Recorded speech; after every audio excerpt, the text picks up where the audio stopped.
It stands today as an icon of stone and steel, a silent giant connecting two worlds. But the Brooklyn Bridge is more than just a bridge. It's a monument built on an impossible dream, a tragic death, and the miracle of the human spirit. It was a project so ambitious, it claimed the life of its visionary creator before the first stone was even laid. It was a construction so dangerous, it paralyzed his son, turning him into a ghost trapped within the four walls of his room. And when all seemed lost, it was saved by a woman who defied every expectation of her time to become the bridge's unseen commander. This is the story of how the eighth wonder of the world was built by a ghost, guided by a hero, and completed by a legend. In the years following the Civil War, New York City was a city of explosive growth and chaotic energy. It was the gateway to America, a roaring engine of commerce and industry. But it was fractured. The island of Manhattan and the rapidly growing city of Brooklyn were separated by the East River, a treacherous, fast-flowing strait of water. Every day, hundreds of thousands of people relied on a fleet of unreliable, overcrowded ferries to cross the river. In the summer, it was slow. In the winter, it was a nightmare. When the river froze, massive ice floes could halt all traffic for days, sometimes weeks, strangling the lifeblood of the two cities. New York needed a bridge. But the idea of building one over the East River was considered pure fantasy. The river was nearly a third of a mile wide, a turbulent channel used by thousands of tall-masted sailing ships that required immense clearance. Any bridge would have to be the longest and tallest suspension bridge ever conceived, a structure so massive its engineering was beyond the known limits of science. It was a dream, laughed at by many as an impossibility. But one man did not laugh. His name was John Roebling, a brilliant, stubborn, and visionary German immigrant who was widely regarded as the master of suspension bridge design. Roebling was a force of nature, a man who saw the world not as it was, but as it could be. He had already built incredible bridges across the country, but the East River was his ultimate challenge, his magnum opus. He envisioned a bridge of breathtaking scale and beauty. It would be supported by two colossal granite towers, taller than any building in New York. Its roadway would be suspended from four massive steel cables woven from thousands of miles of wire, a revolutionary technique he had pioneered. The bridge would be so strong and stable, he boasted, that it would stand for 1,000 years. After years of relentless lobbying, political battles, and tireless promotion, Roebling finally won. In 1869, his impossible dream was approved. The great East River Bridge was going to be built.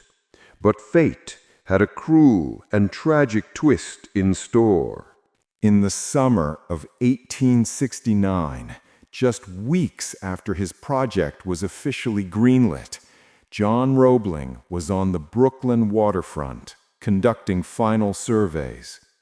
He stood on the edge of a ferry slip, determining the exact location for the Brooklyn Tower. Suddenly, a ferry, arriving too quickly, crashed into the wooden pilings where he was standing. The impact crushed his foot, mangling his toes.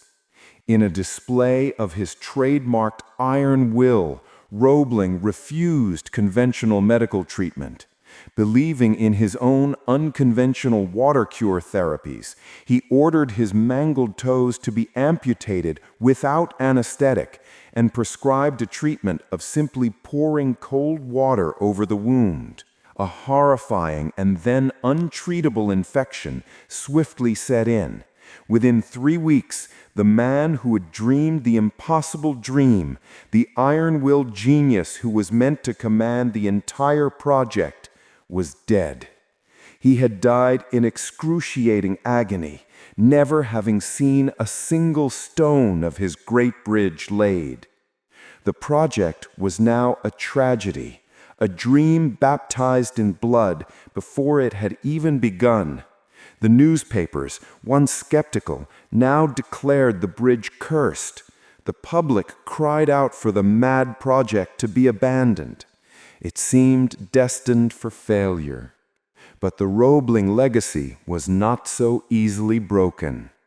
The torch was passed to John Roebling's 32-year-old son, Washington A. Roebling. Washington was a brilliant engineer in his own right, a decorated Civil War veteran who had served with distinction at the Battle of Gettysburg.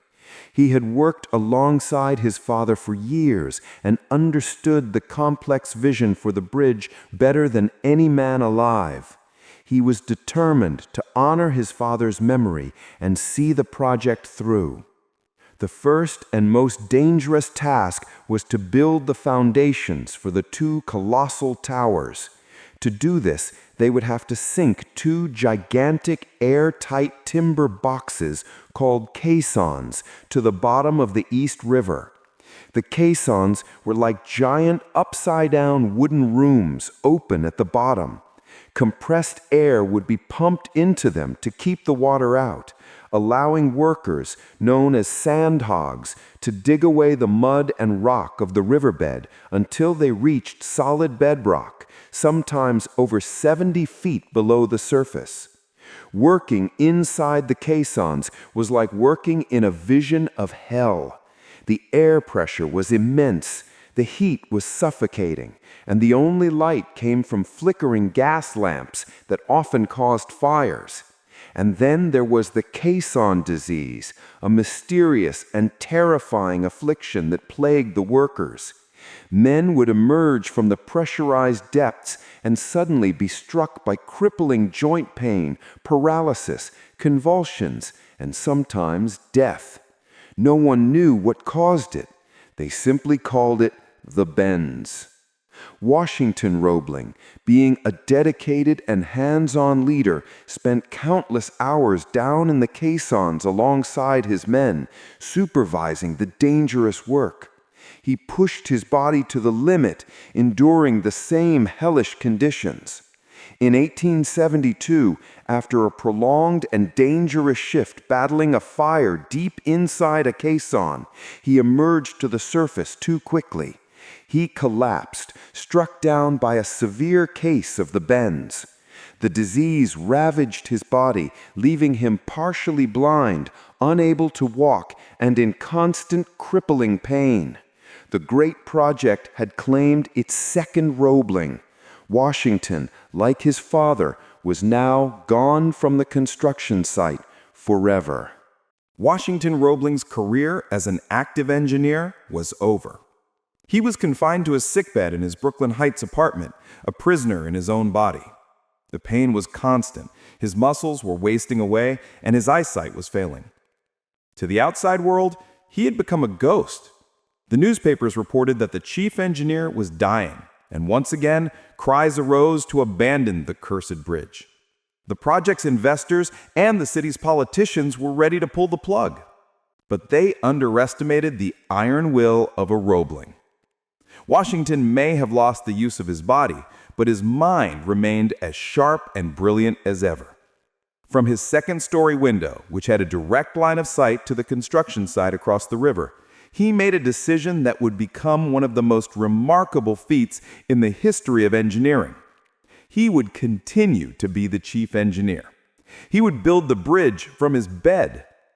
Armed with a powerful telescope, he would spend his days watching every detail of the construction, a silent, unseen commander observing his troops from a distant outpost. But he had no way to communicate his complex instructions, his detailed plans, and his daily orders to his assistant engineers on the ground. He could barely speak, and his hands were too weak to write. This is where the story transforms from a tale of engineering to a legend of human devotion. The bridge between Washington's brilliant mind and the physical world became one person, his wife, Emily Warren Roebling. Emily was not an engineer. She was a mother and a housewife, with no formal training in science or mathematics. But she was fiercely intelligent, determined, and deeply in love with her husband. Seeing his despair, she made a pact with him. She would become his eyes, his ears, and his voice. Every day, she would sit by his bedside for hours, patiently listening as he painstakingly dictated his instructions. She studied his old textbooks on engineering, learning about stress analysis, cable spinning, and masonry. She taught herself higher mathematics and the principles of suspension bridge construction until she understood the project as well as any engineer on the team. Then she would journey to the chaotic, male-dominated construction site. She would meet with the foreman and the assistant engineers, relaying Washington's precise orders.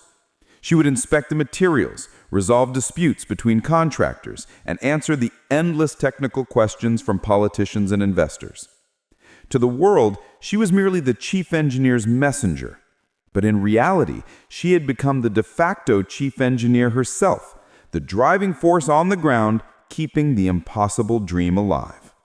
For the next 11 years, this extraordinary partnership continued. The ghost in the window and the woman on the ground, bound by love and a shared mission, built the Brooklyn Bridge together. Slowly, stone by massive stone, the two great towers rose from the river, climbing higher and higher into the New York sky. They were Gothic cathedrals of granite, symbols of immense strength and ambition. Upon their completion, they were the tallest structures in North America, modern pyramids built to anchor a dream. And at the base of it all was Emily. Every single morning, her carriage would take her to the construction site. Clad in elegant dresses, but with a mind as sharp as any engineer, she would spend her days on the ground, managing the project. She commanded the respect of the hardened sandhogs and the skeptical politicians alike. Her authority was unquestioned because everyone knew she spoke with the brilliant mind of the chief engineer. With the towers in place, the most ingenious phase of the construction began, spinning the 4 colossal main cables. This was John Roebling's revolutionary technique.